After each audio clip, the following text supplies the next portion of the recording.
The church of St Mary's, Breamore, in Hampshire, lies about 8 miles south of Salisbury.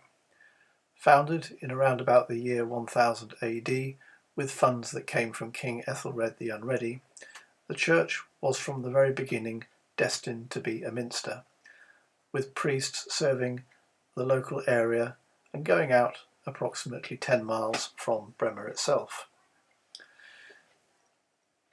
By the middle of the 12th century, however, the two major other centres, Whitsbury and Rockbourne, had both become established parishes in their own right, and so Breamore was reduced to that of a parish church as well.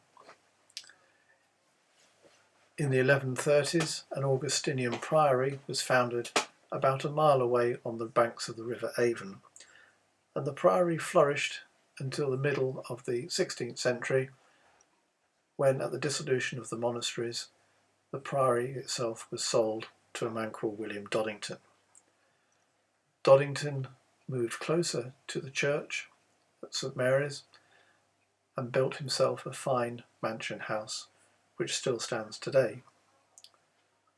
The Doddingtons stayed on at Breamore until the end of the 17th century, when the house was sold to the Brookes of Warwick Castle, and subsequently in 1748 passed to the Hulse family, who still live there today.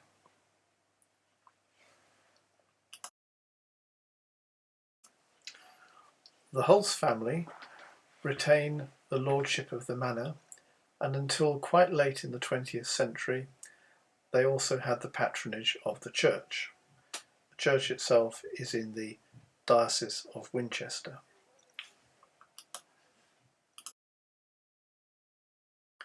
Our first glimpse of the church is from the driveway that runs parallel to the main gates to the house.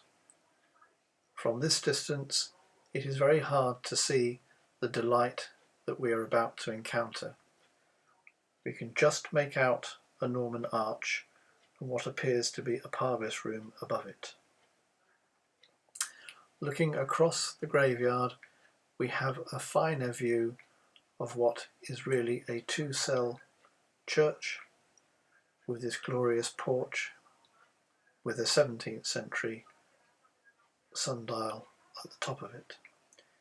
This room, in fact, was a chapel in its own right, they believed, and when we walk into the porch and look back up, we can get a feeling for what exactly was there. We can see the corbels, where presumably the floorboards were, and then above them the window, and on the left, was that a window or is it something else? It's not at all clear.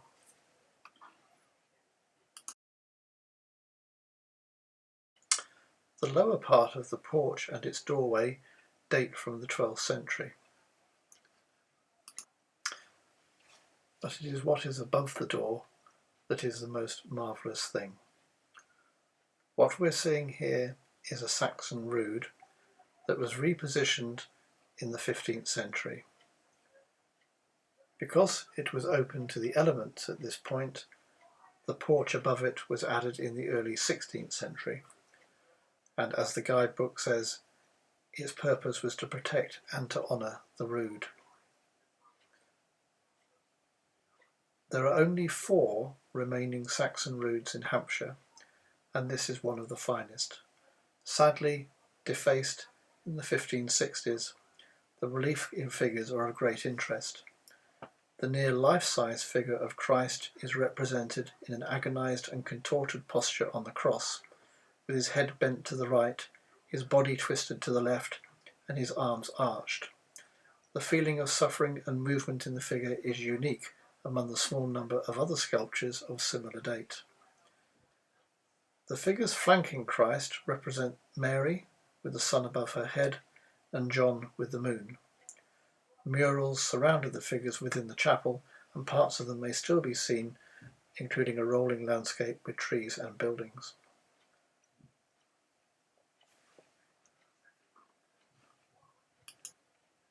To the southwest, there is a wall painting of Judas with a short yellow robe and dangling feet.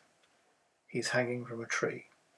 And although the details of this mural are even more difficult to distinguish, the suicide of Judas is a very rare subject for church wall paintings. The west and the east walls respectively have the monograms for Maria and also for Jesus.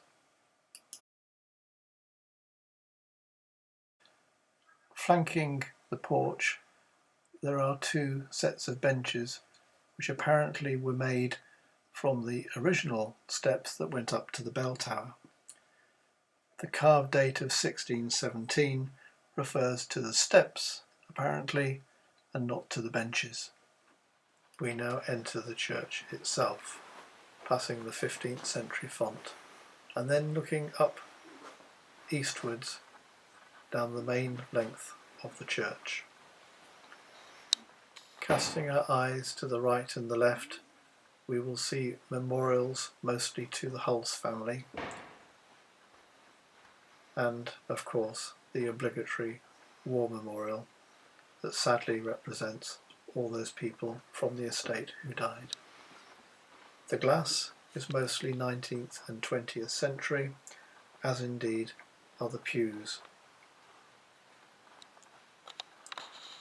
We see the old entrance to the rood screen, long gone of course, and as we move down the church,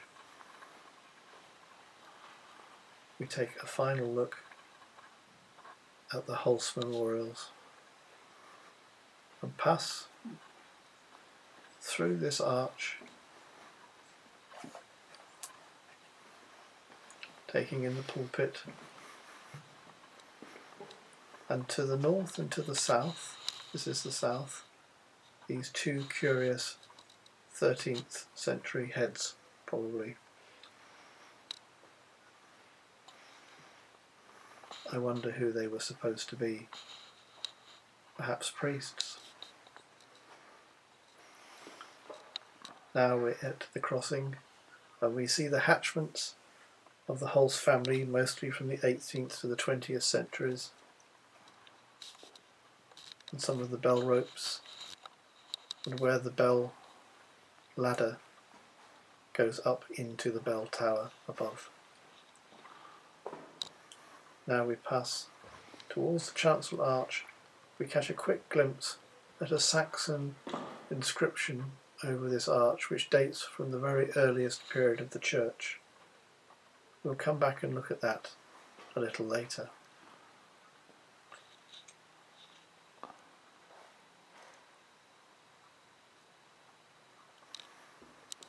And now we step up into a 19th century tiled chancel, pausing to look at the parish chest, a very fine example. And now we look at the painted walls that flank either side of the east window. This is where I got a little bit adventurous, and we will now tip to our side in a vain attempt for me to zoom in and look at images of St. Michael and, I believe, Mary on the other side. St. Michael was the patron saint of the church during the medieval period. As we walk back down the church, we step into the crossing area and we see the bell ropes.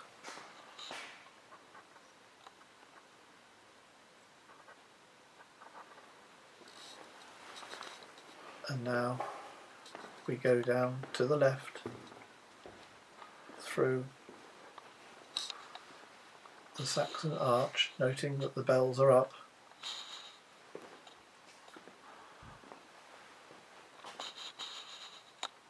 Looking at the Saxon carving on both these lintel stones.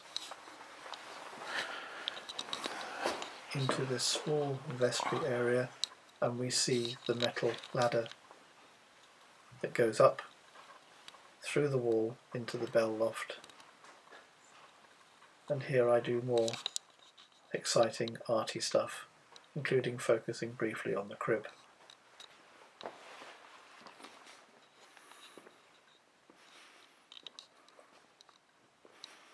We move back into the crossing, and then we have a quick look at what was open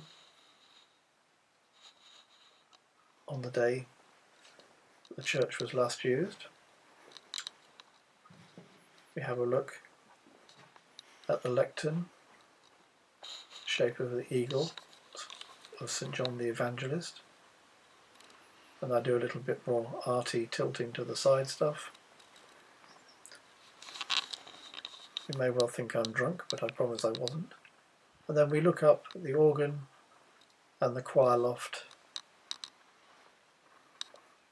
as we make a final walk down to that 15th century font. I'm not even going to try to pronounce this. It just says, "Here is manifested the word to thee."